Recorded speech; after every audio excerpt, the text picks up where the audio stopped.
సంగారెడ్డి కేంద్రంలోని బిఎస్ఎన్ఎల్ కార్యాలయంలో 9వ telecom advisory committee సమావేశం నిర్వహించారు. ఈ సమావేశానికి ముఖ్య అతిథిగా మెదక్ ఎంపీ రఘునందనరావు పాల్గొన్నారు.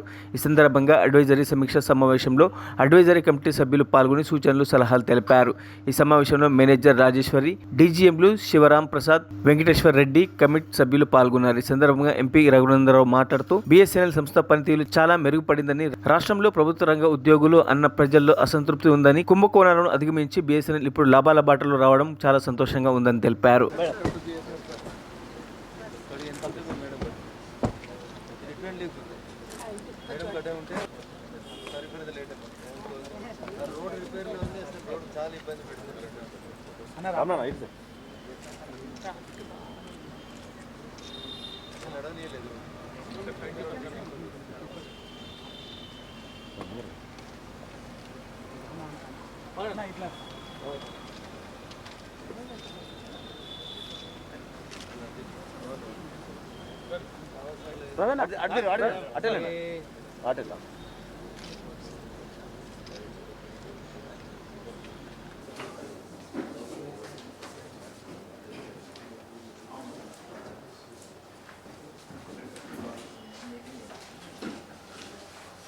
Medak BSNL meeting for 2024 to 27 committee. In this regard, I draw to this meeting first in this year, and San next all DAC members Nagar and Nagar Karnal constituency వచ్చిన 9 DAC members అందరికి and Sangareddy అన్ని combined ఉమ్మడి జిల్లా wet చేస్తారు బిఎస్ఎన్ఎల్లో. కూడా స్వాగతం పలుకుతున్నాము.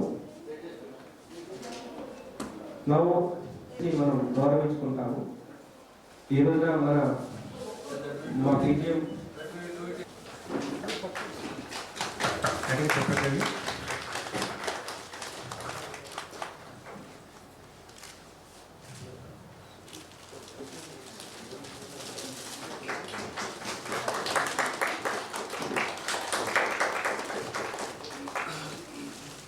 దయచేసి నేను పని చేస్తాను కాబట్టి మిగతా వాళ్ళు కూడా పని చేయాలని కోరుకుంటారు.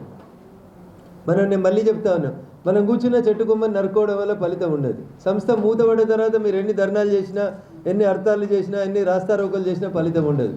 అందుకనే ఊర్లలో ఒక నానుడి చెప్తారు పెద్దలు, వారు చెప్పాలి. అట్లాంటి సీనియర్లు ఏం చెప్తారు? దీపం ఉండగానే ఇల్లు చక్క పెట్టుకోవాలని. దీపం ఉండగానే ఇల్లు చక్క పెట్టుకోవాలంటే ప్రైవేట్ సంస్థలను ఎంకరేజ్ చేసి ప్రైవేట్లకి మన ఉద్యోగాలకి పోడు కాదు, మనం ఉన్నటువంటి సంస్థను ఎట్లా బతికించుకోవాలి, ఈ సంస్థ మిగతా సంస్థల కంటే భిన్నంగా ఎట్లా మోటివేషనల్గా పనిచేయాలనే విషయం లోపల మీరందరూ కూడా సలహాలు, సూచనలు ఇచ్చి కంపెనీని బతికించే దిశగా ముందుకు పోవాలి. ముఖ్యంగా 2-3 అంశాలు. ఒకటి, రూరల్లో పోయినప్పుడు కొన్ని టవర్స్ తక్కువ ఉన్నాయనేది బేసికల్గా వస్తున్నటువంటి ప్రాబ్లం. కొన్ని ప్రాంతాలకు పోయినప్పుడు ఇప్పుడు నేను లా అండ్ జస్టిస్ కమిటీ లోపల సభ్యుడిని. ఉదాహరణకి తిరుగుతూ కేరళకు పోయినాం, సముద్ర తీర ప్రాంతాలకు పోయినాం. అక్కడ ఏ నెట్వర్క్ పనిచేస్తలేదు, ఒక బిఎస్ఎన్ఎల్ఏ పనిచేస్తుంది. I can appreciate you. మిగతా ప్రైవేట్ నెట్వర్క్లు ఏవి కూడా, కేరళ కొచ్చిన్లో పోయినాం మేము, సముద్ర ప్రాంతానికి సమీపంలో ఉన్నటువంటి ఒక హోటల్లో ఉన్నాం. ఏ సెల్ ఫోన్ కూడా పనిచేయలేదు అక్కడ. ఏం పనిచేసిందంటే ఒక బిఎస్ఎన్ఎల్ఏ పనిచేసింది. మళ్ళీ ఆ తర్వాత 3వ రోజు తర్వాత కేరళ, బెంగళూరు తర్వాత మేము లక్షద్వీపులు పోయినాం. లక్షద్వీప్లో ఏ సెల్ ఫోన్ పనిచేయలేదు, ఒకటే ఒక సెల్ ఫోన్ పనిచేసింది, అది బిఎస్ఎన్ఎల్ ఒకటే పనిచేసింది. అంటే అది చిన్న ఊరా పెద్ద ఊరా ఏడికి పోయినాం అనేది కాకుండానే అబద్ధం చెప్తలేను, ఏదో మిమ్మల్ని అప్రిషియేట్ చేయడం కోసం చెప్తలేను. This is the fact.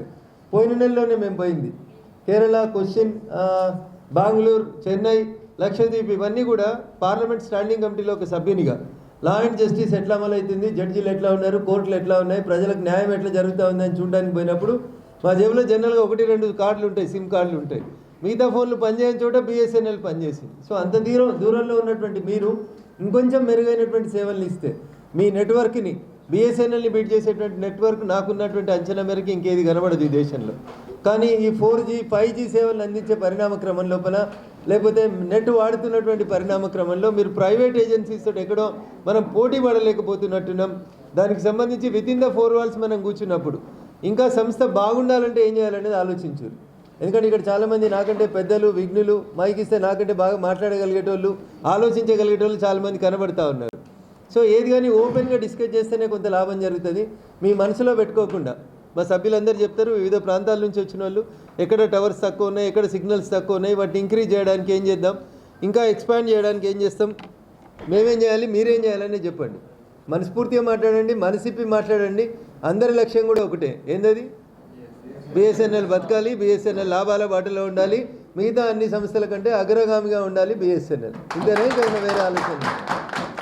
నాకు తెలిసి ఇటు కూర్చున్న వాళ్ళకి అటు కూర్చున్న వాళ్ళకి కొత్తగా వచ్చిన మా సభ్యులకు కూడా అందరికి కూడా మాకు అవకాశం వచ్చింది, మా హయాంలో బిఎస్ఎన్ఎల్ బాగా పనిచేసిందనే పేరు రావాలని కోరుకుంటారు తప్ప తాను కూర్చున్న చెట్టు కొమ్మని నరుకోవాలని ఎవరు కోరుకోరు. అందుకని దయించి ఎవరైనా, నేను కానీ నాతో పాటు ఉన్న కొత్త సభ్యులు కానీ ఎవరైనా కొంచెం గట్టిగా మాట్లాడినా, పరుషంగా మాట్లాడినా, తెలిసి తెలియక ఏమైనా దూషణ పర్వంలోకి దిగినా దయచేసి మీరు పాజిటివ్గా అర్థం చేసుకోవాలి.